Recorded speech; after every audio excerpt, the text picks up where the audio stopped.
श्वेत पद्मासनम्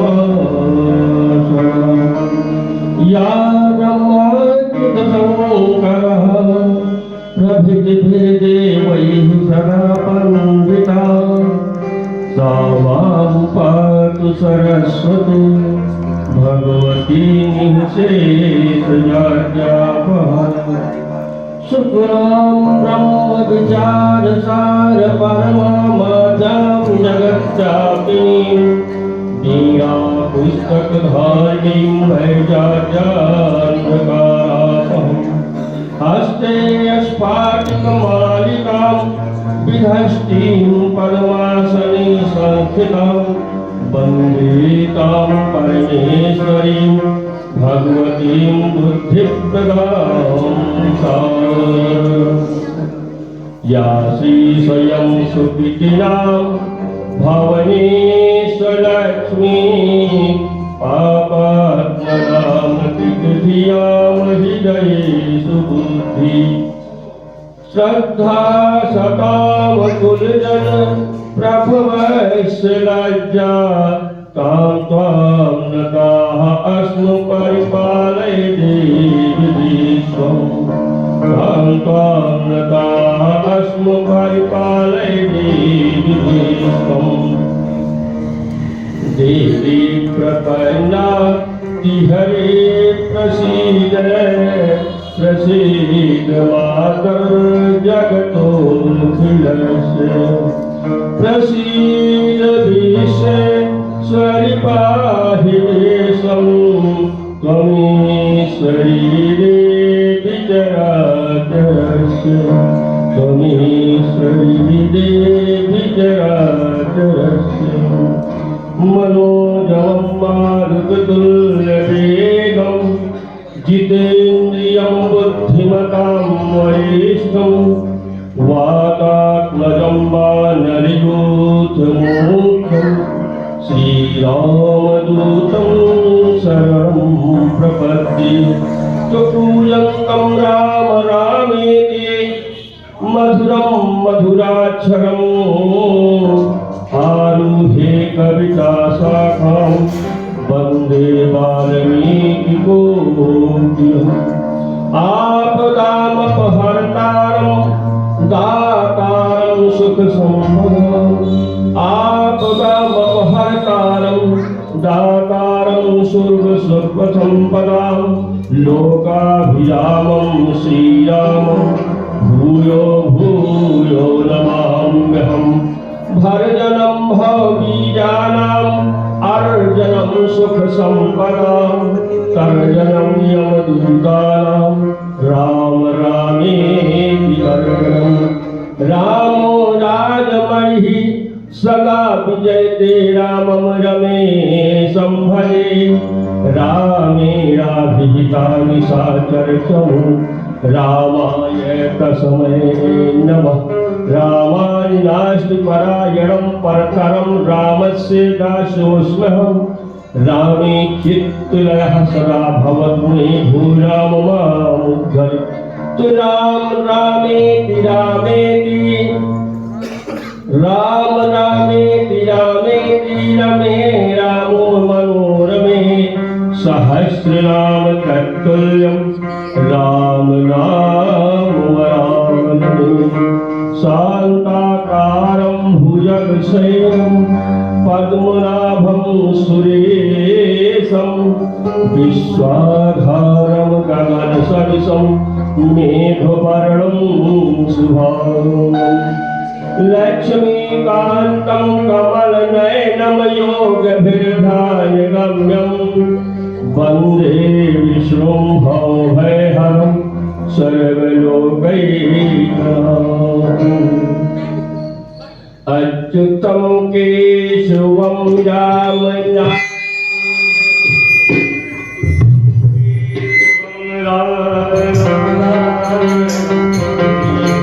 दामोदरं वासुदेवं हरे अच्युतं केशवं रामनारायणं दामोदरं वासुदेवं हरे श्रीहरं माधवं गोपिका वल्लभं श्रीधरं देवं गोपिकावल्लभं जानकी नायकं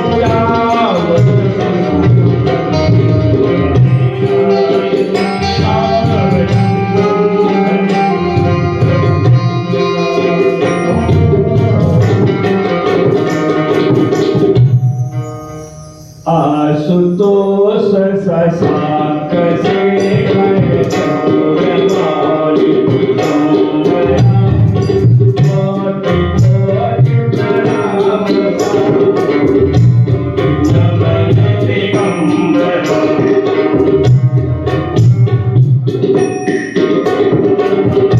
आशुतोष शशांक शेखर चौरमाली दिगंबरा कोटि कोटि प्रणाम मोरे नमन दिगंबरा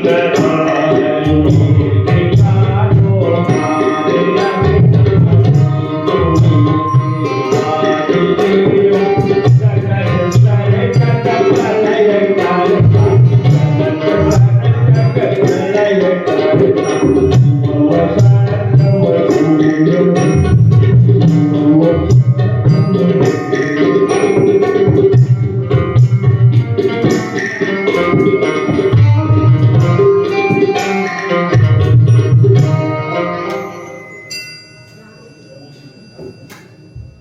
आज श्री रामचरित पूज्यपाद श्री गोस्वामी तुलसीदास जी के रामचरितमानस कथा का दूसरा दिवस परिपूर्णता की ओर चल रहा है और इससे पूर्व कुछ वो बनता है निवेदन करना। तो सर्वप्रथम मैं शुरू करता हूँ, कभी भी करता हूँ अपने माता पिता के श्री चरणों से। तो मैं सर्वप्रथम अपने पूज्यपाद जन्मदायिनी माता पिता के चरणों में सत सत कोटि दंडवत प्रणाम करता हूँ। उसके बाद गुरु जी, गणेश जी एवं समस्त देवी देवताओं को प्रणाम करता हूँ। कथा स्थल में आए हुए सभी भगवत प्रेमी भक्तजनों के हृदय में निवास करने वाले प्रभु श्री राम के चरणों में कोटि प्रणाम करता हूँ, नमन करता हूँ। विप्रों को भी कोटि नमन प्रणाम करता हूँ। पद्म पुराण के मर्मज्ञ संगीतज्ञ जो हमारे कुशल संगीतज्ञ बैठे हैं, इनको भी सत सत कोटि नमन एवं बहुत सारे शुभाशीर्वाद मैं अपने व्यासपीठ से देता हूँ। और श्री महादेव और हनुमान जी से प्रार्थना करता हूँ कि वो अपना आसन ग्रहण करें और श्री राम कथा का जो कुछ भी जैसा भी उन्होंने हमें ज्ञान दिया, उन्हीं की वाणी के द्वारा जो भी व्याख्यान सुनाया जाए उसका रसास्वादन करें। तो अब हम लोग कथा की तरफ चलते हैं, लेकिन उससे पूर्व इस कथा को रखने का मेन उद्देश्य ये होता है कि पूर्व सन 2022 का जाना और 2023 का आगमन। तो सन 2023 वैसे तो हमारा 9 वर्ष नए संवत से लगता है, जो 9 संवत आता है, लेकिन आज के युग में जैसा देश वैसा देश।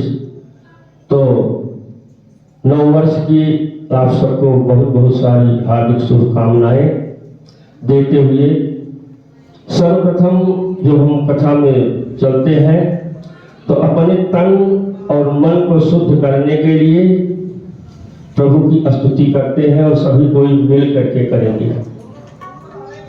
और सब को याद है, जिसको नहीं याद है वो पढ़ेंगे, उनको भी याद हो जाएगा। श्री रामचंद्र कृपाल भज मन हरे भव भय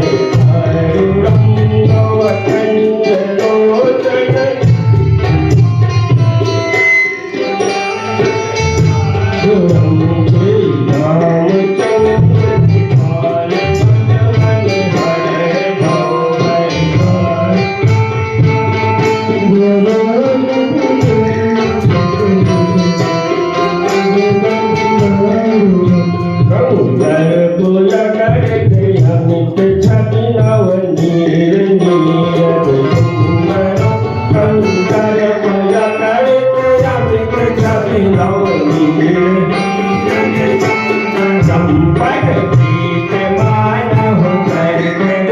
सुखी रहोगी जनक सुखावरो पटती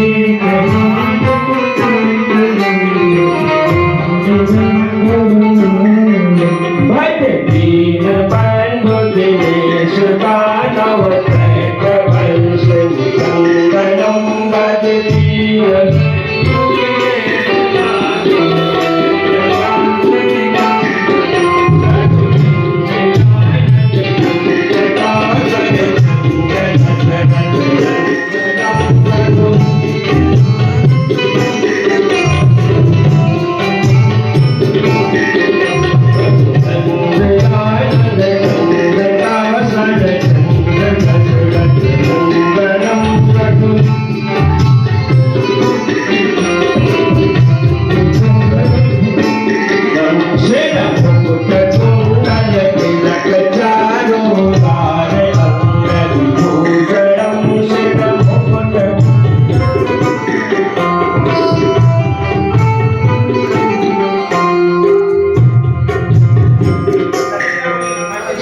मुकुट कुंडल तिलक चारुधार अंग भूषण आचार्य भुज सर चाप धर संभाव धर भूषण आचार्य भुज सर चाप धर भूषण आचार्य भुज सर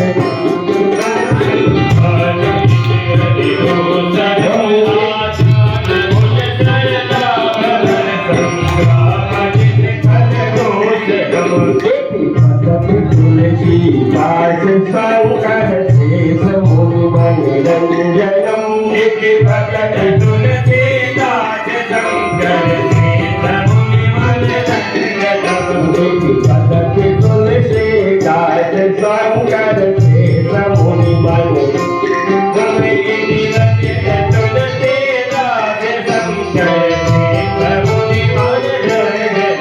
मम हृदय निवास गुरु कामादि कर दल गंजनम मम हृदय निवास गुरु कामादि कर दल गंजनम मम हृदय निवास गुरु कामादि कर दल गंजनम मम हृदय निवास गुरु कामादि कर दल गंजनम।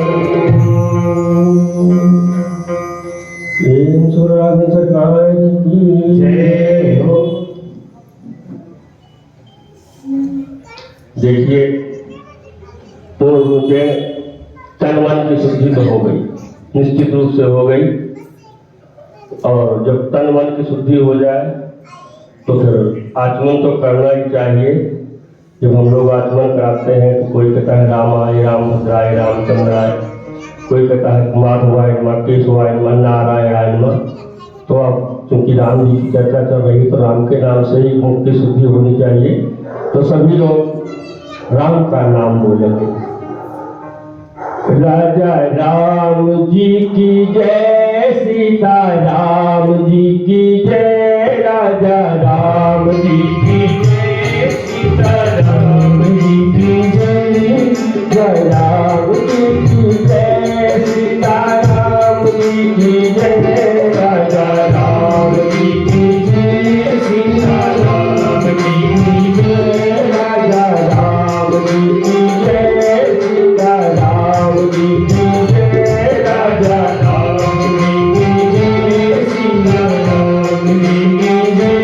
बोलो बोलो सभी सीता राम जी की जय, बोलो बोलो सभी सीता राम जी की जय, राजा राम जी की जय, सीता राम जी की जय, राजा राम जी की जय, सीता राम जी की जय, राजा राम जी की जय, सीता राम जी की जय, राजा राम जी की जय, सीता राम जी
देखिए, कल हम लोग कथा में कथा का महात्म्य सुने। आज बहुत ही अद्भुत बड़ी दिव्य लीला है। मां पार्वती का प्राकट्य हिमाचल और नैना किया है। शिव पार्वती विवाह, खड़ारों का जन्म और मन शत्रुपा का तप, बड़ी सुंदर लीला है। बड़े प्रेम से आप लोग रसास्वादन कीजिए, बहुत आनंद आएगा। जिस समय सती होने लगी तो सती मरत हर सन बर मांगा, बार बार शिव पद बदला। जिस समय सती जी सती हो रही थी, अपने देह का त्याग कर रही थी, तो श्री हरि से बार बार यह फरमान रही है कि हे प्रभु, मेरा जब जब जन्म हो शिव जी ही मुझे प्राप्त है।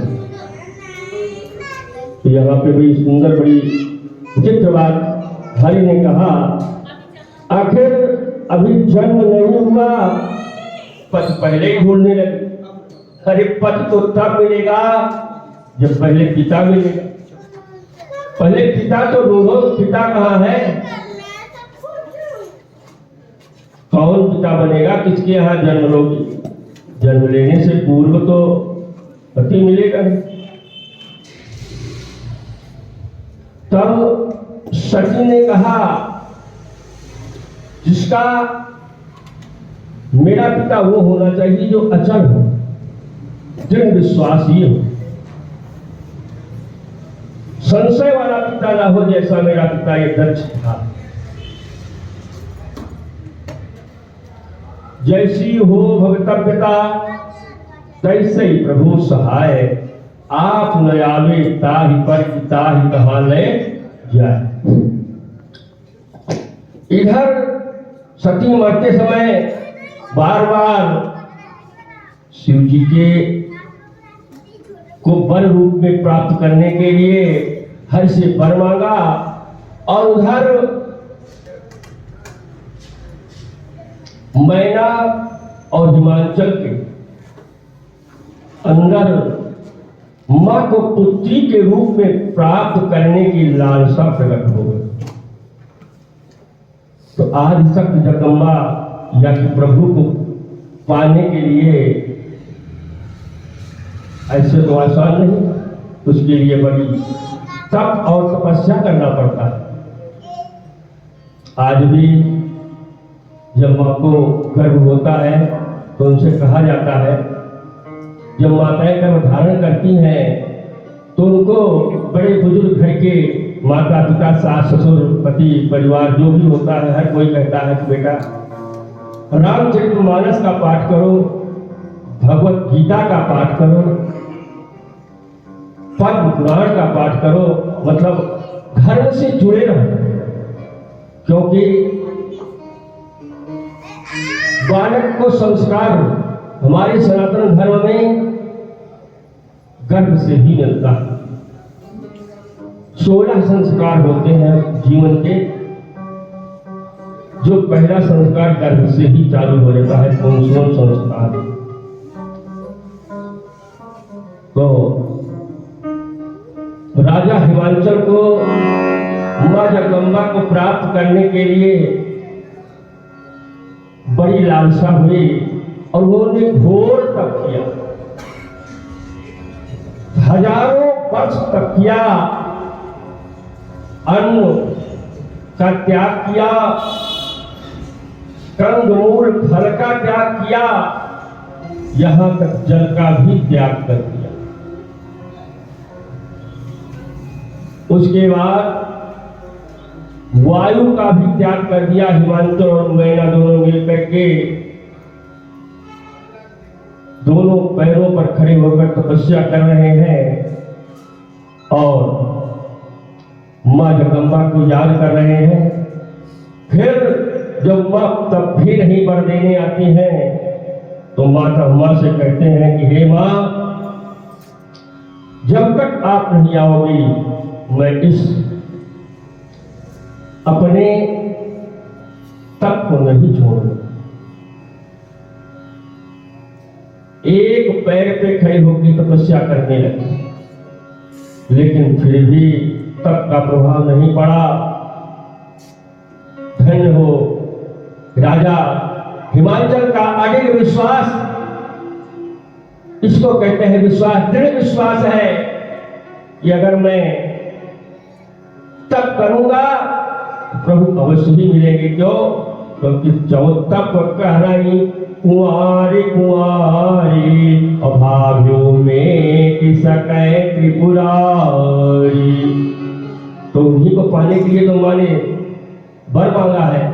तो तब कर रहे जब दोनों पैरों एक पैर पे आ गए फिर भी नहीं, तो हिमाचल और मैना एक पैर के एक अंगूठे पे खड़े होकर के मां को प्राप्त करने के लिए तप किया।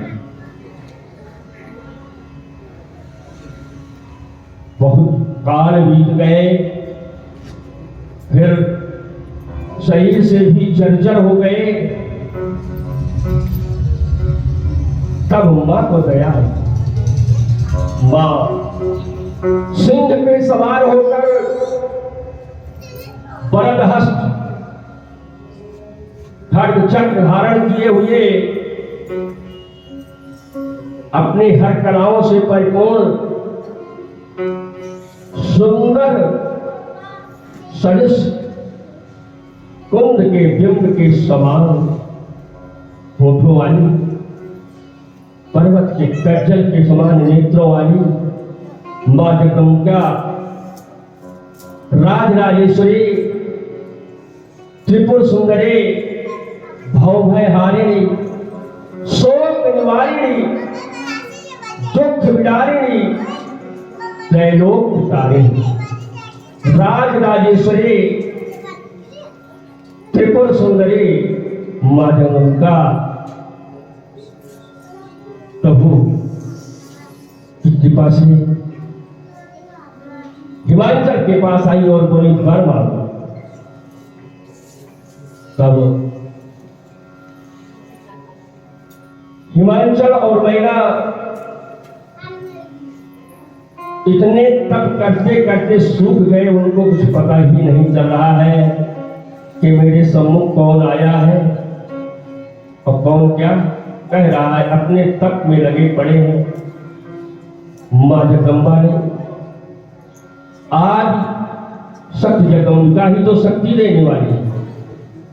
एक बार क्या हुआ कि शंकराचार्य जी शिव के परम भक्त, शंकराचार्य जी शिव के परम भक्त थे। वो जगदम्बा को नहीं मानते थे, कहते थे शक्ति उक्ति कोई नहीं है, अगर कोई है तो मेरा प्रभु भोलेनाथ शिव।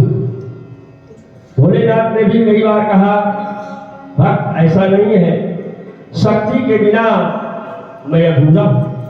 लेकिन शंकराचार्य किसी भी रूप से नहीं मानते। शंकराचार्य जी को भगवान भोलेनाथ ने अपनी लीला दिखाई। एकदम से उनको पेट में दर्द पैदा किया, जिससे उनकी दीर्घ शंका बढ़ गई और इतनी बढ़ गई कि शरीर से बिल्कुल जर्जर हो गए। डॉक्टर से दवा लिया, वैद्य के पास गए। वैद्य ने कहा न अन्न लेना है न जल लेना है, एकदम बिल्कुल शरीर से शक्तिहीन हो गए, भूख से तड़प रहे हैं। कोई मुझे अन्न का कुछ दाना दे दे तो मेरे अंदर शक्ति आ जाए। जगदम्बा धन्य हो मां, ओट कपूत सुने हैं पन्ना, माता सुनी कुमाता। माता कभी कुमाता नहीं हो सकती, पुत्र कुपुत्र हो सकता। माँ एक कटोरे में खीर लेकर के सिर पे रख करके आती है और कहती है क्या बात है बेटा, बूढ़ी एक बूढ़ी माँ के रूप में आ रही है। हम कहें क्या बात है बेटा। शंकराचार्य जी कहते हैं माँ मुझे भूख बड़े जोरों की लगी। माँ ने कहा बेटा आओ मेरे पास, बड़ी सुंदर दिव्य खीर है, ले लो और खा पेट भर लो।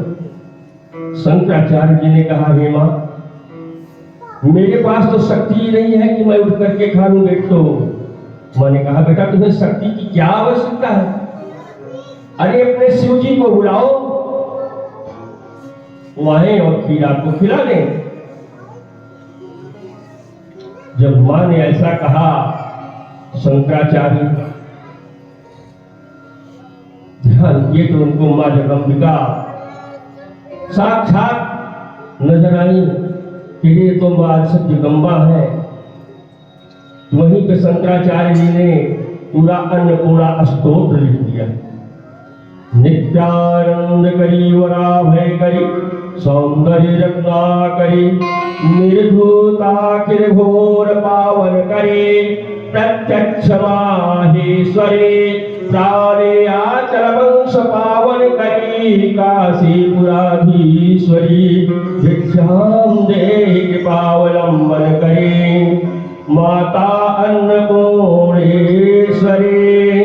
नाना रत्न विचित्र भूषण करी हेमांबरयागंबरे मुक्ताहार विलंबमान विलसद्दोज कुंभांतरे काश्मीरा गरुआस्तांग रुचरे काशीपुराधीश्वरे भिक्षाम क्या करें भिक्षाम देहि कृपावलंबन करी माता अन्नपूर्णेश्वरी योगानंद करी पुछय करी धर्मानिष्ठा करी चंद्रार कनल भासमान रहे त्रैलोक्य रक्षा करी सर्व ऐश्वर्य समस्त वांछित करी काशीपुराधीश्वरी भिक्षाम देहि कृपावलंबन करी माता अन्नपूर्णेश्वरी। इस प्रकार से पूरा उन्होंने स्तोत्र ही रच दिया। मां जगदंबा ने शंकराचार्य जी को खीर खिलाया और पुनः उनके अंदर शक्ति दे। शंकराचार्य जी तब से शिव और शक्ति के दोनों भक्त हो गए। आज वही स्थिति हिमाचल की हुई है कि तप करते करते इतने ज्यादा शक्ति में हीन हो गए, इतने शक्ति से हीन हो गए हैं कि उन्हें साक्षात सामने जगदंबा करी है लेकिन कुछ भी सुनाई नहीं देगा। तब मां ने अपनी लीला से जब अंदर शक्ति का प्रादुर्भाव किया और शक्ति अंदर पहुंची, बाकी एकदम पूर्वत चैतन्य हो गए। आनंद राशि सुख राशि मां जगदंबा की कृपा ऐसी है कि मां ने पूर्वत देह उनकी कर दिया हिमांचल और मैना की, और उम्मा ने कहा कि वर मांगो। तीन सुरवाज जगदंबा की जय। जब हिमांचल और मैना ने मां के वास्तविक रूप को देखा तो बोला हे मां हमें वर की कोई आवश्यकता नहीं है। उनके चरणों को पकड़कर लिपट गए, हमें कोई आवश्यकता नहीं है मां, मैं वर नहीं चाहता। मां ने अपना हाथ रखा, उठाया, बोला बेटा जिस लिए तप किए हो वो तो मांगो। बोले मेरा तो तप पूर्ण हो गया, आपके दर्शन मात्र से ही पूर्ण हो गया, लेकिन आप अगर कह रही हैं कि वर मांगो तो ये मां मेरी इच्छा ये है कि आप मेरे घर पुत्री के रूप में अवतरित हो जाओ। इसके रूप में, पुत्री के रूप में अवतरित हो जाओ। जगदम्बा ने कहा तथास्तु, जाओ ऐसा ही होगा। हिमांचल और मैना अपने घर को आए। समय आया, मैना ने गर्भ धारण किया और जगदम्बा की ऐसी कृपा, जब मैना ने गर्भ धारण किया तो चहुं दिशाओं से, दसों दिशाओं से सुंदर सुगंध मकरंद कुंद ऋतुएं अपने आप खिल गईं। बसंत ऋतु के समान जिस वृक्ष में फल नहीं था, फूल नहीं था, वो भी फल फूल से लस गया। और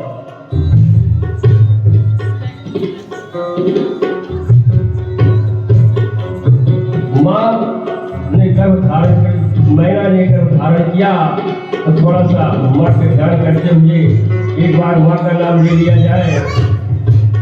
दुर्गा रानी की जय, महारानी की जय, दुर्गा रानी की जय, महारानी की जय।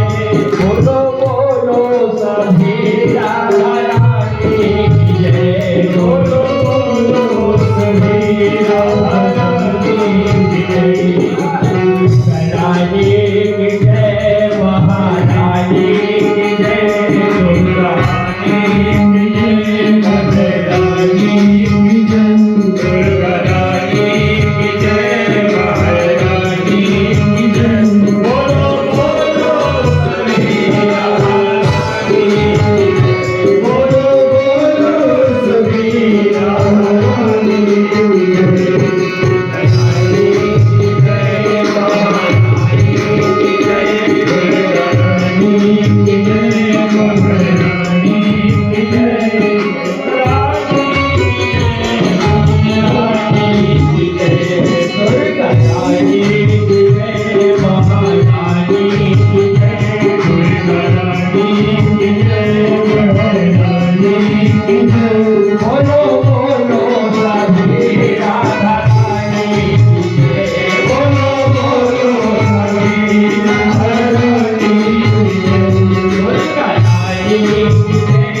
देखो बड़े प्यार से आप लोगों में बड़ा आनंद आ रहा है, बहुत आनंद आ रहा है और बड़ी ही आनंदमयी कथा भी है और आप लोग बड़ा अच्छा सहयोग भी दे रहे हैं। बड़ा आनंद आ रहा है। आज कितना ही पावन पवित्र दिवस है कि मैना ने गर्भ धारण किया और गर्भ में किसको धारण किया? मां पार्वती को।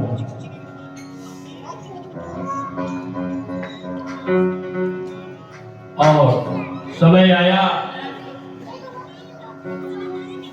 तब पार्वती जी मैना के यहाँ प्रकट हुई। जब मां मैना के पास आती है तो सिंह पे सवार होकर के और सभी अस्त्रों शस्त्रों के साथ मुस्कुराती हुई शांत मुद्रा में आती है। तो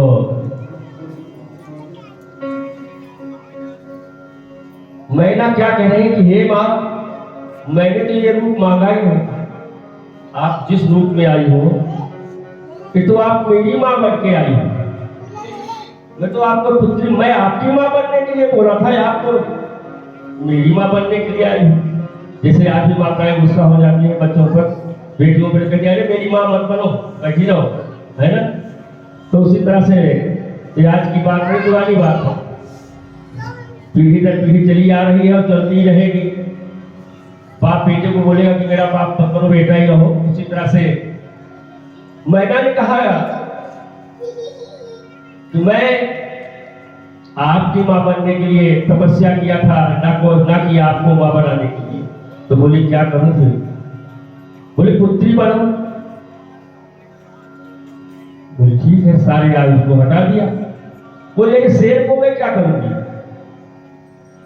इसके गरजने मात से तो मैं डर के हमारे सब भाग जाएंगे, जो कार सेवक है जो हमारे यहाँ है कोई नहीं रहेगा। बोले शेर को तुम भी जाओ। बोले अब तो ठीक है। बोले अभी कहाँ ठीक? अरे इतनी बड़ी बेटी किसी को जन्म लेती है? अरे बेटी तो वो है जन्म के समय लालन पालन हो, और आप तो मेरा ही लालन पालन कर दोगी, मुझे कहाँ मातृ सुख मिलेगा? मातृ सुख तो तभी मिलता है जब माँ बच्चे को अपने गोद में खिलाए, पिता अपने बच्चे को गोद में खिलाए, ताऊ चाचा दादा दादी अपनी गोद में ले तो बच्चा है। और बच्चा जन्म से ही दादा को गोदी में उठाकर घूमने लगे तो दादा को तो पोते का सुख मिल चुका। भाई पहले तो यही लालसा होती है ना कि पोता मेरी गोदी में आए, पोती मेरी गोदी में आए, और यहां तो सब उल्टा हो रहा है।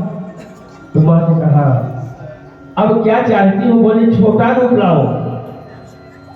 12 वर्ष की कन्या बन गई। बोले फिर वही बात, हमें शादी नहीं करना है अभी, और 6 वर्ष की हो गई। मैना ने कहा हे मां, ये लीला मुझे मत दिखाओ। जैसा बच्चे का जन्म होता है वैसा शिशु के रूप में आओ, शैशव, ऐसा रूप मुझे नहीं चाहिए। जगदम्बा को क्या शिशु रूप में आई, और मां बालक के रूप में बाल लीला करते हुए मां रोने। बालक का जन्म होता है तो बालक रोता है, उसी तरह से मां भी जन्म लिया और प्रकट हो गई और रोने की। तो चहुओं से देवताओं के देवता लोग पुरुषों की वर्षा करने लगे, 10 दिशाएं मंगलमय हो गई, दुनिया बजने लगी, नगाड़े बजने लगे, रत्नों का वैभव उड़ने लगा। हिमाचल के पास जो पूजा सब खा करके लुटाते लगे।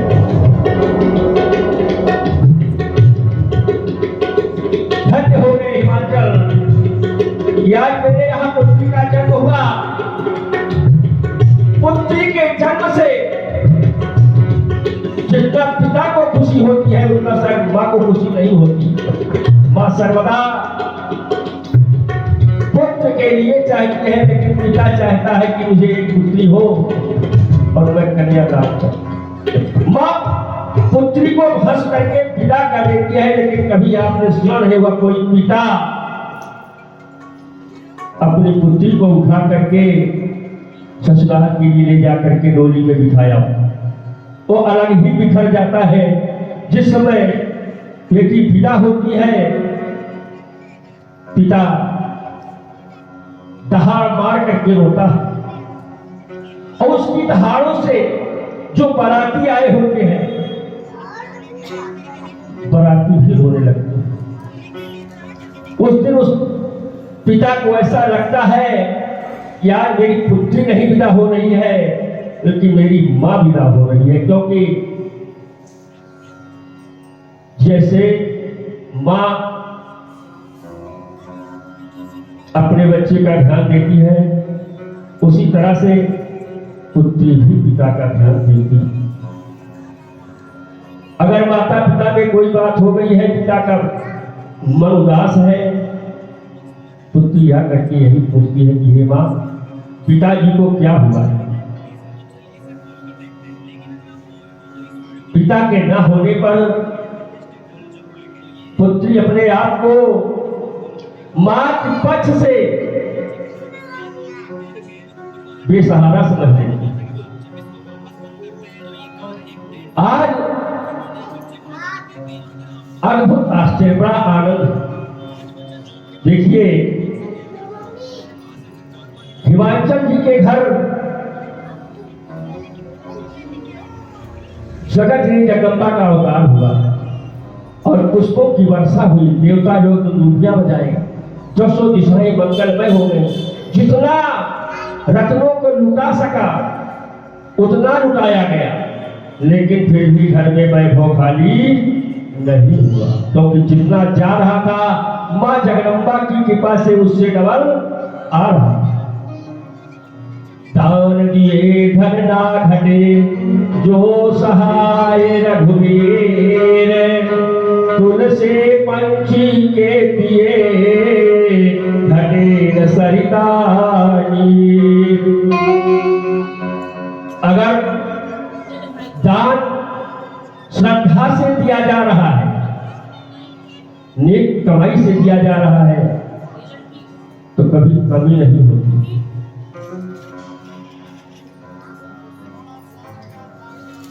एक राजा थे, उनका नित्य का नियम था कि अपनी प्रजा को दान दिया करते थे, ब्राह्मणों को दान दिया करते थे।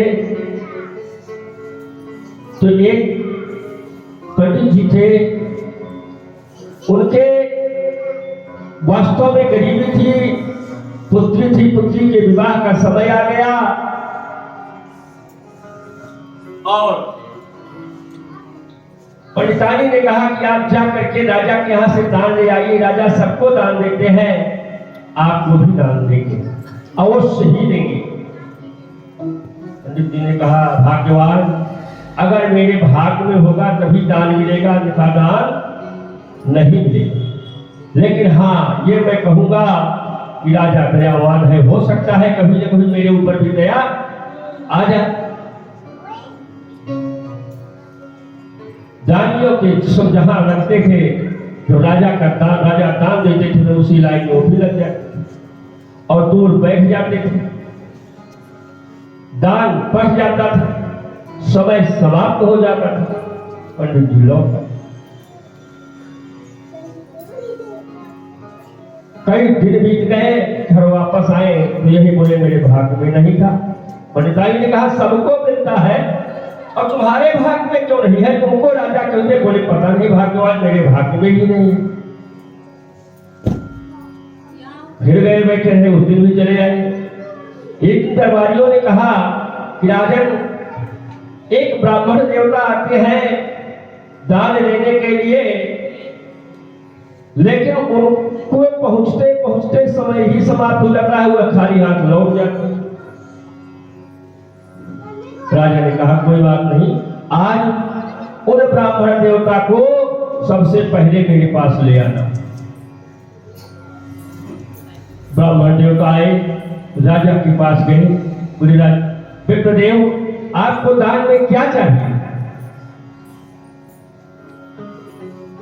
देवता ने, ब्राह्मण देवता ने कहा हे राजा, आपके पास मुझे देने के लिए क्या कुछ है?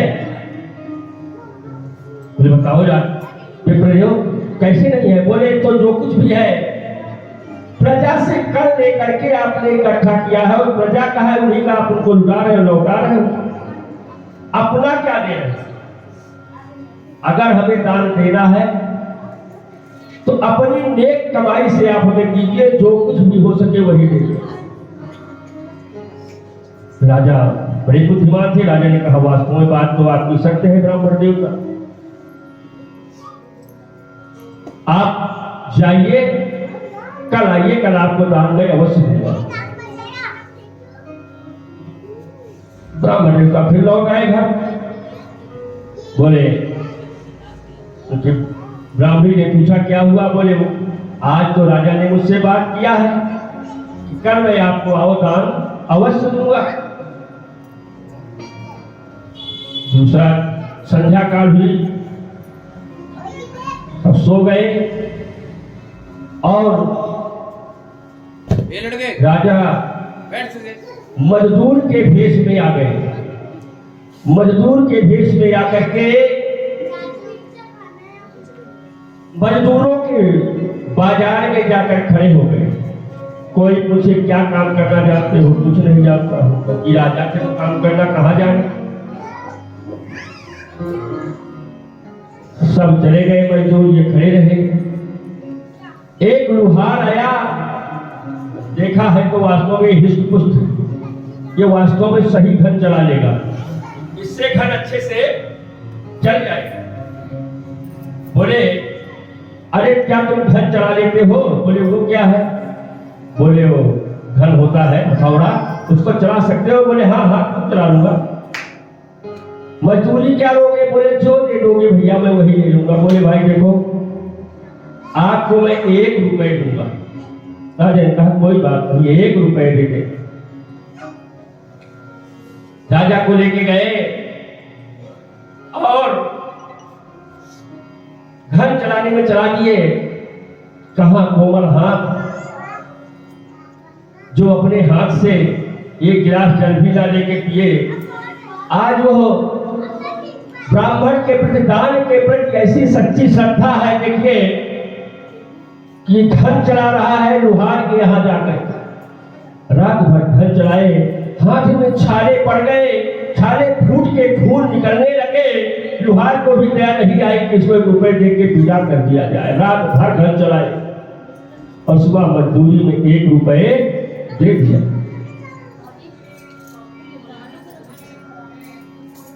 दान के लिए सब निकले। राजा सुबह अपने सिंहासन पर विराजमान हुए। ब्राह्मण देवता गए, बोले पितृदेव मेरी नेक कमाई की, जो मेरे खून और पसीने से कमाई हुई है, वो 1 रुपए मिला है, आप इसको ले जाइए और जो कुछ आपका कार्य हो कर लीजिए। बोले धन्य हो राजन, मुझे 1 रुपए ही बहुत है और ज्यादा कुछ नहीं चाहिए। पितृ देवता घर आए 1 रुपए लेकर के और अपनी ब्राह्मणी को दिए। भगवान लो राजा ने हमें दान दे दिया। अरे इतना सुनते ही तो ब्रह्माणी क्रोध में आ गई। दुनिया को हर हर गट्ठर देते हैं, पूरा लुटा देते हैं और तुम्हें 1 सिक्का उठा करके सिक्का फेंक। क्रोध में आई और सिक्के को उठा के फेंक। अब वो सिक्का कहाँ जाके लड़ा? ऐसे तुलसी का पौधा था, उसी में जाके अड़ गया। क्या कहना, तू द्वितीय दिवस आया प्रातः काल, ब्राह्मणी घर में झाड़ू लगा रही है और देखे कितने पत्ते हैं, सब तुलसी के पत्ते स्वर्ण के पत्ते हो गए। किसके पत्ते हो गए? स्वर्ण के पत्ते हो गए। आकर के पंडित जी से कहा कि अरे पता नहीं आज क्या बात है, तुलसी के वृक्ष में तो जितने पत्ते हैं वो सारे के सारे पत्ते स्वर्ण के हो गए, आप चल के देख लो। तो ब्राह्मण जी गए, देखे, बोले पंडितानी जी ये सारे पत्ते तोड़ लीजिए और नित्य प्रति आपको ऐसे ही पत्ते मिलते रहेंगे और इसमें बढ़ते ही जाएंगे। सारी पत्तियां तोड़िए। बोले लेकिन एक चीज का ध्यान रखना, ये सिक्का जहां टिका है इसको यहीं टिके रहना, यहां से हिलने डुलने न पाए। और जब किसी को ये पता लग जाए कि मेरे घर की लक्ष्मी यहीं से है, तो उस स्थान का ध्यान तो हर कोई बहुत ही ज्यादा देता है, विशेष करके देता है।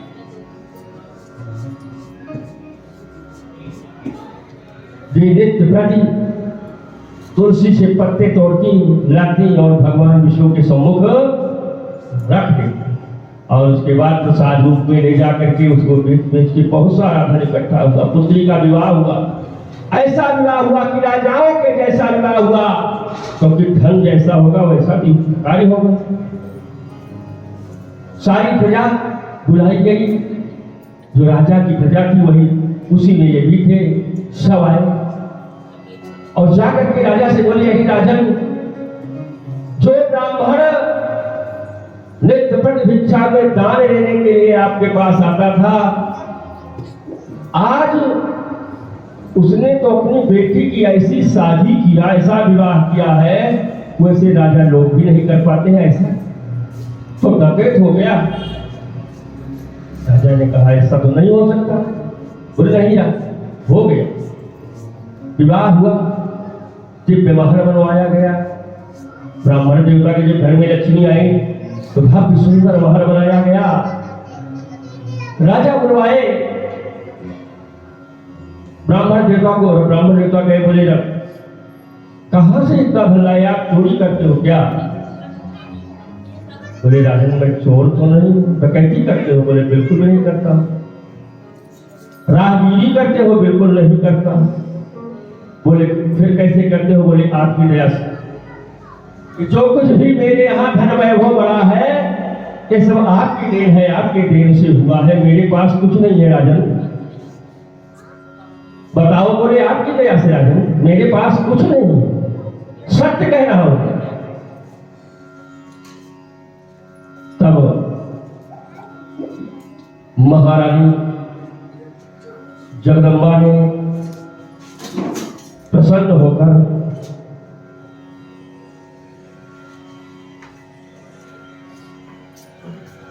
वर दिया था और राजा को फिर भी विश्वास नहीं हुआ।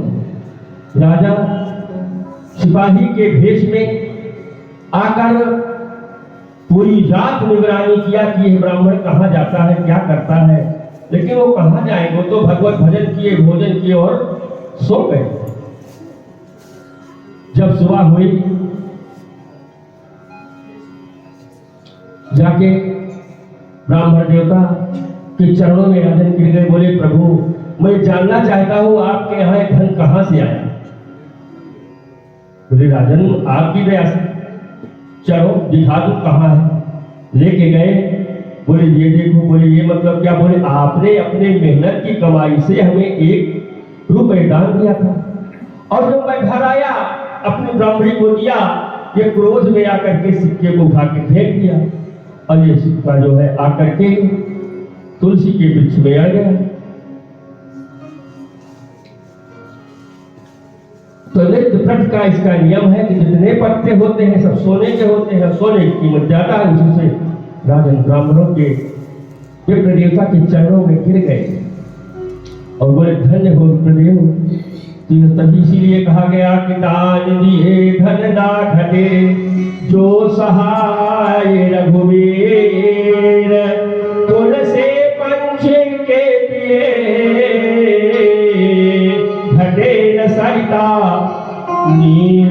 कभी पंछी के पीने से नदी का जल समाप्त थोड़े होता है, कभी नहीं हो सकता। आज जगदम्बा पार्वती ने अवतार लिया और मां भगवती बड़े जिस समय जन्म ली अवतार लिया उस समय से हिमाचल के हर दिन प्रति वैभव धन और ऐश्वर्य बढ़ने लगा, सुख समृद्धियां बढ़ने लगी और नगर बस में घर में जो है मंगल गीत गाने लगी। और कैसे मंगल गीत गा रही है?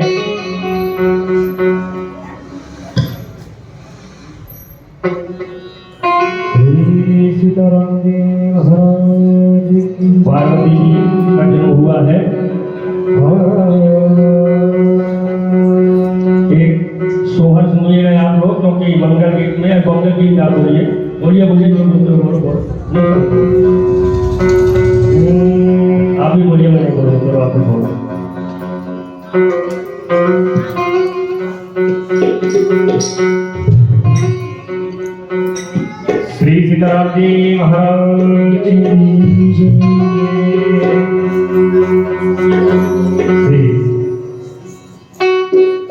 कैसा कवर करने को जो अंदर में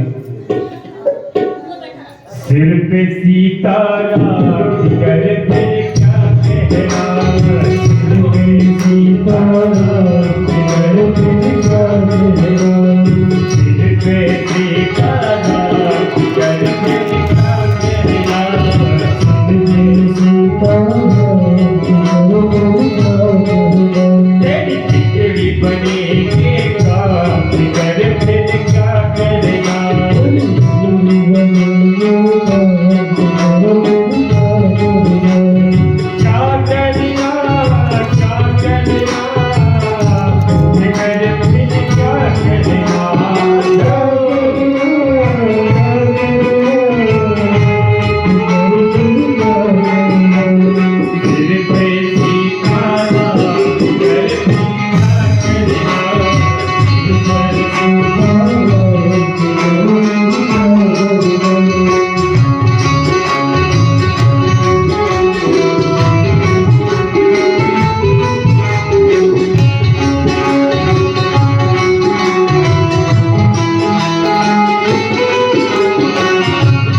उमापति महादेव के पर्वतराज हिमालय की जय। देखिए बड़ा आनंद है, अद्भुत आनंद है, चहुओर प्रसन्नता छाई हुई। कहीं भी किसी भी प्रकार की कोई दुख और बीमारियों का कोई साया नहीं, क्योंकि हर रोग का उपचार तो आज हिमालय के घर जन्म ले लिया। और जहाँ की है जगदम्बा रक्षा करने वाली, उसका कौन बात कर सकता है। हिमालय के राज्य में कोई भी न रोगी है और न दरिद्र है, न दीन है और न हीन है। अरे मनुष्य को तो छोड़िए, जिन वृक्षों में कभी फल नहीं आते थे, फूल नहीं आते थे, आज वो भी वृक्ष पुष्पवान हो गए, फलवान हो गए, फल से लद गए। हर वृक्षों की टहनियां देखने में शोभायमान हो रही, किसी में फूल है तो किसी में फल। पशु पक्षी सभी प्रसन्न है। प्रसन्नता के साथ साथ खटकर विधि हुई। उसके बाद नामकरण का समय आया। जब नामकरण का समय आया तो नारद जी बुलाए गए, और नारद जी जब आए तो हिमाचल और मैना ने मां पार्वती को उठा करके नारद की गोद में दे दिया। और जो ही नारद ने मां को देखा, देखते ही रह गए। बहुत समय बीत गया, वो छवि उनसे हटी नहीं है, उनके दृश्यों से ना कुछ बोल पा रहे हैं और ना कुछ कह पा रहे हैं। कितने आह्लादित हैं, इतने आनंदित हैं मां जगदम्बा के रूप को देख करके कि धन्य हो मां, आज मेरा बड़ा ही सौभाग्य है, मैं बहुत ही सौभाग्यशाली हूं जो आज आपको अपनी गोदी में लेने के लिए पाया। मेरा सौभाग्य, जिसके लिए करोड़ों करोड़ों वर्ष लोग तपस्या करते हैं, तो कहीं जाके आप मिलती हैं, तो हमें तो बिना तपस्या के आप मिल गई, तो मुझसे बड़ा सौभाग्यशाली कौन है। बहुत समय बीत गया। मैना ने कहा और हिमालय ने कहा, हे ऋषिवर गुरुदेव, क्या बात, मेरी पुत्री के भाग्य में कोई दुर्भाग्य की रेखा तो नहीं छा गई है? अगर ऐसी कोई रेखा हो तो कृपा करके आप उसको बताइए और उसका जो निवारण हो उसका उपाय कीजिए।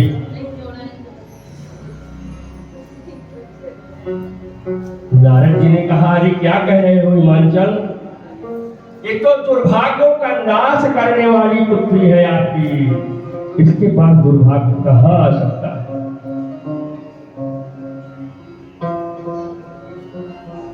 नारी सहित मुनि पद सिरुनावा और नारद सलिल सुबद सिंह लाओ। नारी के सहित हिमाचल और मैना ने नारद चरणों में अपने सिर को झुका दिया